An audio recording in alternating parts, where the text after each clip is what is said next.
I'm turning 40 this month, and it's got me thinking about everything that I've learned over the past 2 decades. Over the past 20 years, I've gained insight that I wish I'd have knew at an earlier age. In this video, I'm sharing some of the lessons that I've learned along the way. Let's dive in. Lewis works. Don't hold grudges. And the reason why I say not to hold grudges is because life is just too short. There's too many things that you could be doing, many things you can be learning, and it's just a very bad waste of time when you want to sit down and you want to hold on and internalize everything that somebody has done to you that you didn't perceive to be correct. Imagine if you use that time that you're thinking about what somebody has done wrong to you to learn a new skill, to learn something that could be helpful in your life, to spend time with your family and friends. There's just so many things you can be doing besides holding grudges. And holding grudges is going to probably hurt you more than it's going to hurt the person that you may not like. While you're sitting and you're thinking and you're up at night, that person is probably sleeping. They probably didn't even know the thing that they did to you that you are so upset about. And I think this is something that most people, if not all people, do. It's almost natural to hold on to the hurt, hold on to the pain that someone else has caused in your life.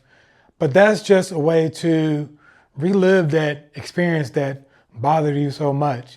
Why do you want to live your life experiencing or re-experiencing things that brought you pain and brought you suffering and brought you discomfort? I don't know about you, but I've struggled with that in my life, and I've just found that it's not a way to live. It's something that just brings you down, brings the whole mood down, and it can even cause you to even mistreat people out of your pain, out of your hurt, out of your suffering. If you could be free from that, I promise you, it's going to be it's not going to only be better for you, but it's going to be better for people who are around you, because when you're not holding on to those things, you view life in a more positive way. You don't have time to focus on those grudges if you're focusing on things that are going to help you grow in life. Be content.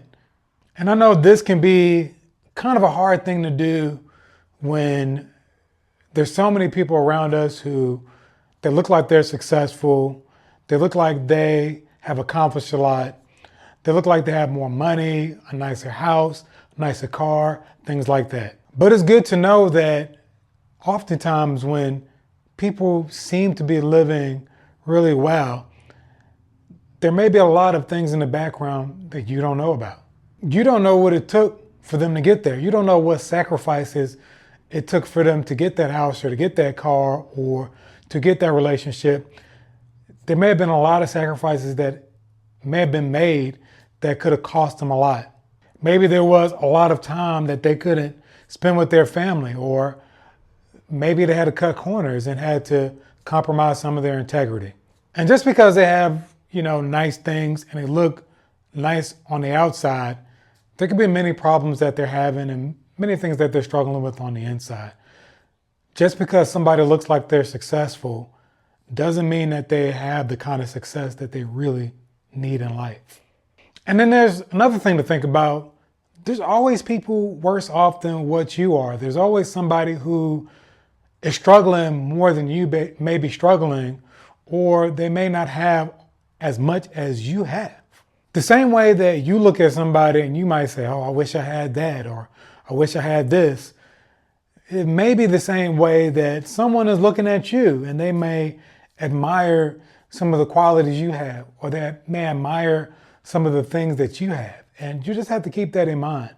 I think one thing that really drives us to be discontent is the things that we see on TV or hear on the radio, or even when we look at social media. And I think that's a really bad thing that our society has kind of latched on to. It's this idea that everything that we see on social media, we don't think twice to think like, this is probably not real. This person is always smiling and they show you pictures when they're happy, but that's not real life. That's one of the reasons why I kind of got rid of a lot of my social media, because you look at people and you see the things that they have and the things that they're doing and the accomplishments that they share. And then you look at your life and you say, wow, I don't have as near as much as they do. And, I think just some of those things may be a little bit exaggerated. And I think some stories on social media may actually be fabricated. They may not be telling you the truth or telling you the whole truth. You may see somebody on social media and they just bought a really nice house, but what they won't tell you is it took them 80 hours a week for 5 years to buy it. Or maybe they may post pictures of them and their wife or their girlfriend, and it looks like they're happy, but you may not have known maybe the last 5 years they had some really hard issues to overcome. Or maybe they have issues right now. They're not going to tell you those things because they want you to think that they're happy. And some of them may truly be happy, but I'm not crazy. Everybody on social media who's posting pictures like they're happy, I promise you they're all not happy. Then another reason why you want to be content is because I think there's a huge freedom with being content. There's freedom in not always wanting more. I think there's real freedom in looking at other people and saying, that's really nice what they have, and it'd be nice if I could have it too, but if I don't have it, it really doesn't matter. I don't need that. I remember before we bought the property that we have right now, I used to always want a lot of land, and we have about 3.5 acres now.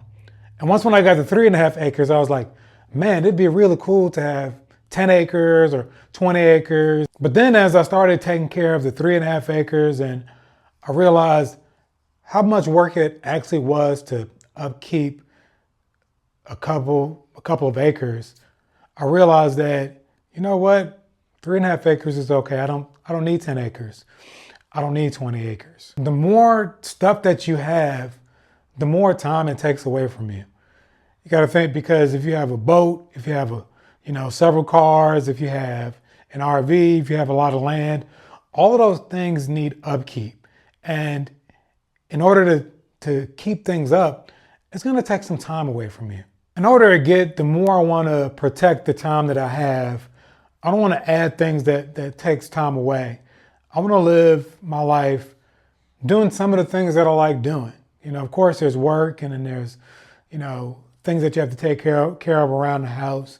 But I want to be around the body of Christ more. I want to be around my family more. I want to get into some of my hobbies a little bit more. And I just think that when you have more things and more cars and more luxury, it just takes away from your life. So sometimes being content is a really good thing, because the less you have, the less complicated your life is. The more simple your life is, I think the more smoother your life can go. I don't want to add too much complication into my life. I want to have some free time where I can say, I want to do this today, or I want to do that today.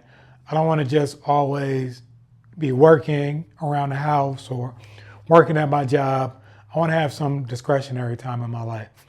And I think that being content is a huge key to that part.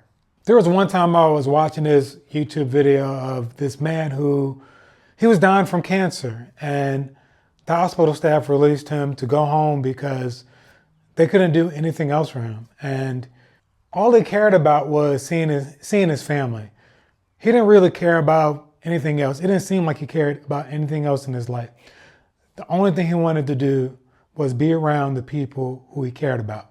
And it made me think that we should live our lives like we're on our deathbed. We should live our lives like we're dying. And what I mean is this: when that man realized that he wasn't going to live, it put all the things that really mattered into its proper place. The thought of death makes you think about all the things that matter. And I think the more that we think about death, I think the more we'll have things in its proper perspective. Now, I'm not saying live life like it's just a whole bunch of doom and gloom. But I am saying, you really don't know when you're going to die. None of us know when we're going to die. Nobody knows the day or the hour that they will meet death.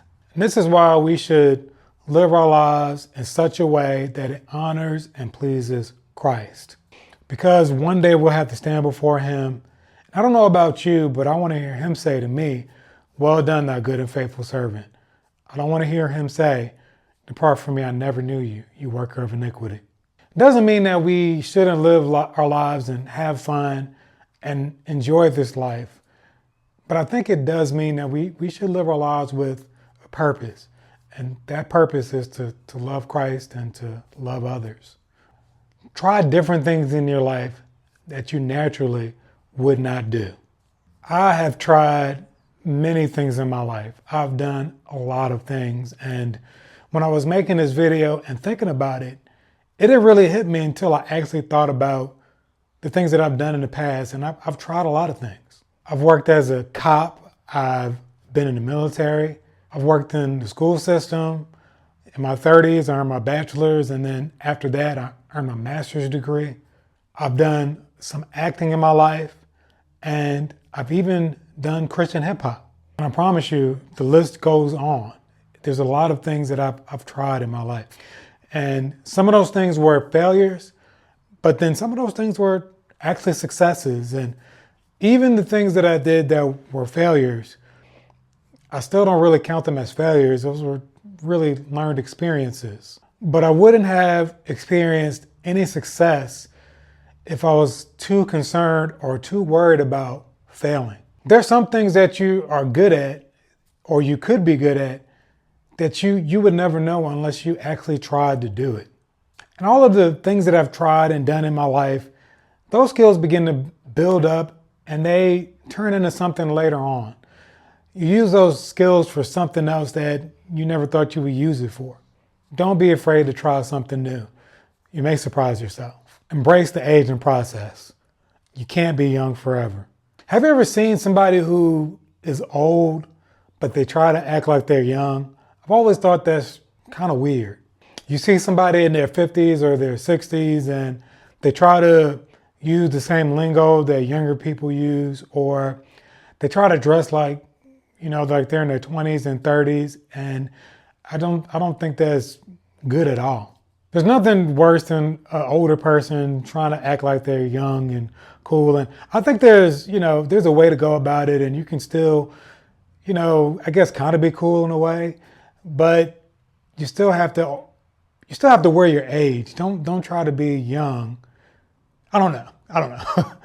It's okay for you to get older and to walk gracefully in that age, because there are younger people who need your advice. They need your wisdom, and they don't need you trying to be like them. They need you to be your age, and they need your wisdom. They need your advice, and they need you to be you.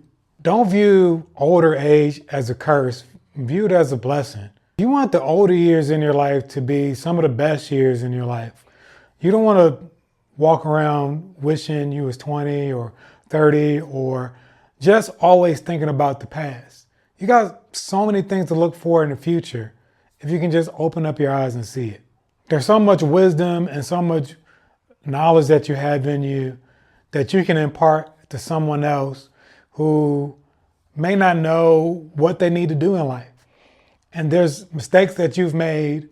There's good choices that you've made that you can share with the younger generation who can benefit from your knowledge. Practice delayed gratification. Instant gratification is the enemy of long-term goals and success. Let me say that one more time. Instant gratification is the enemy of long-term goals and success. There's nothing in life that happens instantly. Instant success is not a thing. And if you do get something quickly that you're not supposed to have, you probably won't have it for long because you don't know how to keep it. Oftentimes, success in life happens brick by brick, mile by mile. It's something that is progressive and it happens over time. Anybody who's offering an instant success with anything, they're probably lying. I bet they're lying to you.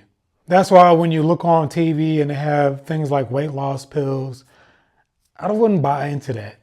I would not buy into that at all. Having a healthy body comes from making healthy choices every day. If you had to cut corners to get a body that is sculpted correctly, you're sacrificing something. I promise you, you're losing something that's important. Anything worth having takes sacrifice. If sacrifice wasn't a requirement for that special thing that you want, everybody would have it. If you can't deny yourself of your desires, you'll always want things, but you won't be able to obtain them. Stop worrying about what other people think, because most people aren't even paying attention.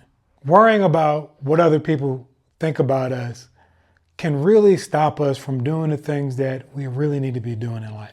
How often have you thought in life, oh, I wonder what such and such thinks about me, and such wasn't even thinking about you?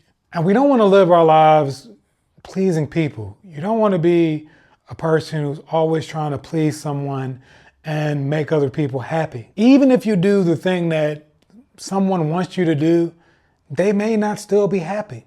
They may not like what you did, even though you're doing exactly what they want you to do. Now, I'm not saying be rude to people, be mean to folks. That's not what I'm saying at all. This is not an excuse to be inconsiderate, but you do want to fulfill God's purpose for your life. And you can't fulfill God's purpose in your life if you're always worried about what people think. And if you're not worried about what people think, it makes this next point even easier. Learn to say no. Protect your time and energy. This kind of goes in line with the last point of being someone who's always trying to please people, trying to be accepted. I think being able to say no is kind of like a superpower, because saying no can be the difference between sanity and losing your mind. If you can't say no, then people will always take advantage of you. You have to be willing to say no. You have to be willing to put that line across the sand. Saying no is very empowering because it makes you realize what's important and what's not important. Saying no also creates healthy boundaries in your life. A person who doesn't know how to say no, they're going to always be taken advantage of by someone. But saying no is important because it keeps boundaries and it keeps things in its proper perspective. You want to have time with your family. You want to have time with the Lord. And then you want to have time for yourself. You can't control what happens, but you can control the inputs that you put in life. Sometimes in life where you may end up in a place that you wish you didn't end up in. You may think, man, I wish I wasn't here. And you may wish you had power to control that circumstance, but you really don't. Instead of focusing on what you can't control, focus on what you can control. And I believe that when you do that, that puts things in its proper perspective. We recently just came out of a very political season, and there were just so many different hot takes and opinions about who should win, who shouldn't win, what policies should be put in place. And there were people who got mad and they lost friends and they maybe disowned some family members because their guy didn't win or their guy did win. That is the perfect example of something that you really don't have much control over. Sure, you can vote, but at the end of the day, your one vote may not tip the scale for someone to win or for someone to lose. Now, you can live your life always worried about the circumstances and the things that's happening around you, or you've got your own little bubble, your own space, and you can say, you know what? I can't control everything, but I can definitely do some things to help change some things. That change could be a personal change, or you can go out and you could do things out in the public. But when you live life, you've got to do the things that you can do, and you just let the chips fall where they fall. Whatever you do, just keep your integrity intact, and you want to have a clear conscience in everything that you do in life. I saved this last point for last because this is probably one of the hardest things that I've had to learn. And it took me a lot of years to learn this. You don't have to share your opinion on everything. Proverbs 18:2. A fool takes no pleasure in understanding, but only in expressing his opinion. Everybody wants to share their opinion, it seems like, but nobody wants to take the time to listen. You can talk to somebody about a certain topic until you're blue in the face, and if they don't want to hear it, they're not going to listen. I'm not saying you can never share your opinion, but I'm saying you need to use wisdom when you are sharing your opinion. You also need to figure out what kind of person you're talking to, because there's some people who will love to hear your opinion. They will love to talk and they would love to have a discussion. But then there's some people who they don't really care to hear what you have to say. And sharing your opinion may actually do more harm than it can do good. What I'm not saying is don't tell people the truth. I'm talking about your opinion. If there's one thing that we need more than ever, it's people who are willing to tell the truth. All I'm saying is that when you're sharing an opinion, think about the other person that you're talking to. It's very easy for us to think that our way is the right way and there is no other way. Thanks for spending a few minutes with me as I reflect on my journey to being 40. If any of this hits home with you, I'd love to hear your comments. Here's to learning, growing, and living fulfilled. See you in the next video. If you like what you saw today, subscribe and tap that notification bell. Until next time, stay diligent. Want more? Watch one of these videos next. And don't forget to subscribe to stay updated.